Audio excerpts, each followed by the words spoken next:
Welcome to Telangana వెలుగు. So ఇప్పటి వరకు సబ్స్క్రైబ్ చేసుకునే వాళ్ళు దయచేసి ప్లీజ్ నన్ను సపోర్ట్ చేయండి. అలాగే నా ఛానల్ని సబ్స్క్రైబ్ చేసుకోండి. తెలంగాణ వెలుగు ఛానల్ని సపోర్ట్ చేస్తూ మరిన్ని వార్తలు కూడా మీ ముందుకి తీసుకెళ్తా అని చెప్పేసి కూడా మనస్ఫూర్తిగా కోరుకుంటున్నాను.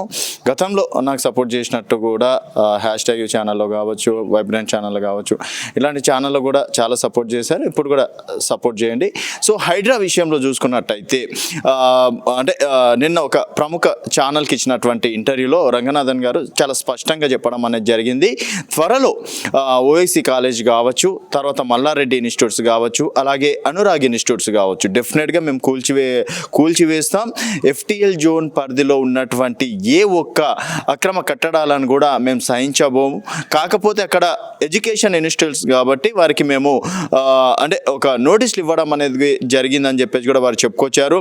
అలాగే దుర్గం చెరువు దగ్గర, లేక్ దగ్గర ఉన్నటువంటి దాదాపుగా 18 నుంచి 20 విల్లాల వరకు ఉన్నాయి. అందులో సీఎం రేవంత్ రెడ్డి సోదరుని ఇల్లు కూడా ఉంది కాబట్టి సో ఆయన గతంలో కూడా చెప్పారు డెఫినెట్గా ఎఫ్టిఎల్ పరిధిలో ఉంటే డెఫినెట్గా నా ఇల్లుని కూడా కూల్చేయాలంటూ. అలాగే ఓఐసి కాలేజ్ని మాత్రం టచ్ చేయట్లేదు అని చెప్పేసి మొదటగా బీజేపీ నుంచి రాజాసింగ్ కావచ్చు, రఘునందన్ రావు కావచ్చు, అలాగే కొండ విశ్వేశ్వరరెడ్డి కావచ్చు, కీలక నేతలు కూడా హైడ్రాని సపోర్ట్ చేయడం, తర్వాత ప్రభుత్వాన్ని కూడా ఈ విషయంలో మెచ్చుకోవడం అనేది కూడా జరిగింది. కాకపోతే ఎప్పుడైతే ఓఐసి కాలేజ్ని వదిలేశారో, తర్వాత పేదవారు ఉంటున్నటువంటి స్థావరాల పైన ఎప్పుడైతే హైడ్రా తన పంజాని అక్కడ విసిరిందో అప్పటి నుంచి బీజేపీ కావచ్చు, బీఆర్ఎస్ కూడా కొంత మేరకు యాంటీ అవ్వడం అనేది కూడా జరిగింది. సో ఇప్పుడు వరకు బడా నేతల్లో చెప్పుకోవాలంటే చాలా తక్కువ మంది కూల్చేశారు. మిగతా వారికి చాలా మందికి నోటీసులు ఇవ్వడం అనేది జరిగింది. తర్వాత ఇక్కడ పేదవారు ఎక్కడైతే ఎఫ్టిఎల్ పరిధిలో కావచ్చు అక్కడక్కడ ఉంటున్నారో అక్కడ మాత్రం నోటీసులు లేకుండా కూడా కూల్చివేయడం అనేది కూడా జరిగింది. అలాగే దాదాపుగా 5 జిల్లాల్లో కూడా హైడ్రా విస్తరిస్తుందని చెప్పేసి కూడా అన్నారు. మరి త్వరలో మల్లారెడ్డికి కావచ్చు, అలాగే పల్ల రాజేశ్వర్ రెడ్డికి కావచ్చు ఓఐసి బ్రదర్స్కి షాక్ తప్పదా అంటే డెఫినెట్గా మేము కూల్చివేయడం మాత్రం పక్కా అని చెప్పేసి కూడా చెప్తున్నారు. ఈ 1-2 నెలల లోపల విద్యార్థులకు ఎడ్యుకేషన్ పరంగా వారికి ఎటువంటి ఆటంకం కలగద్దు, వారికి ముందే చెప్పినాం. అప్పటికి కూడా వారు నోటీస్ని లెక్క చేయకుండా మేము ఇష్టం వచ్చినట్టు చేస్తాం, మేము ఇక్కడనే ఉంటాం అంటే మాత్రం డెఫినెట్గా హైడ్రా వారి పైన యాక్షన్ తీసుకుంటుంది అని చెప్పేసి కూడా అన్నారు.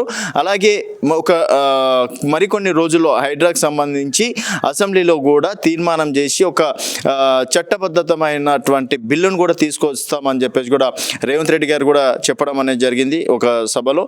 సో డెఫినెట్గా ఇంకా అసెంబ్లీలో గనక బిల్ తెచ్చి దానికి సపరేట్ ఒక చట్టం తీస్తే మాత్రం డెఫినెట్గా అప్పుడు మేము యాక్షన్ కూడా తీసుకునే అవకాశం ఉంటుంది. ఎందుకంటే ఇప్పుడు మాకు కూడా కొన్ని చట్టం ప్రకారం హైకోర్టు చెప్పినట్టు కానీ తర్వాత ఇతర విషయాల్లో కూడా మేము ఒక్కొక్కసారి వెనక్కి తగ్గాల్సి ఉంటుంది. బట్ అసెంబ్లీలో మాత్రం చట్టం చేస్తే మాత్రం ఎవరికి కూడా మేము నోటీసులు ఇవ్వకుండా ఎఫ్టిఎల్ పరిధిలో ఉన్నటువంటివి డెఫినెట్గా మేము కూల్చివేసే అధికారాలు ఉంటాయని చెప్పేసి కూడా అన్నారు. మరి త్వరలో ఇటు పల్ల రాజేశ్వర్ రెడ్డికి కావచ్చు, ఓఐసి బ్రదర్స్ కావచ్చు, మల్లారెడ్డికి కావచ్చు మరి షాక్ ఎంతవరకు ఇస్తారు, హైడ్రా తన నిజాయితీని ఎంతవరకు చూపించుకుంటుంది, ఎంతవరకు నిరూపించుకుంటుంది, మరి రంగనాథన్ గారు చెప్పినట్టు ఎంతవరకు ఆ విషయంలో సక్సెస్ అవుతారు అనేది వేచి చూడాల్సిన విషయం. సో మొత్తానికి హైడ్రా విషయంలో మీ అభిప్రాయాల కింద కామెంట్ రూపంలో తెలియజేయండి. అలాగే మరొకసారి చెప్తున్నాను, ఛానల్ని సబ్స్క్రైబ్ చేసుకోండి.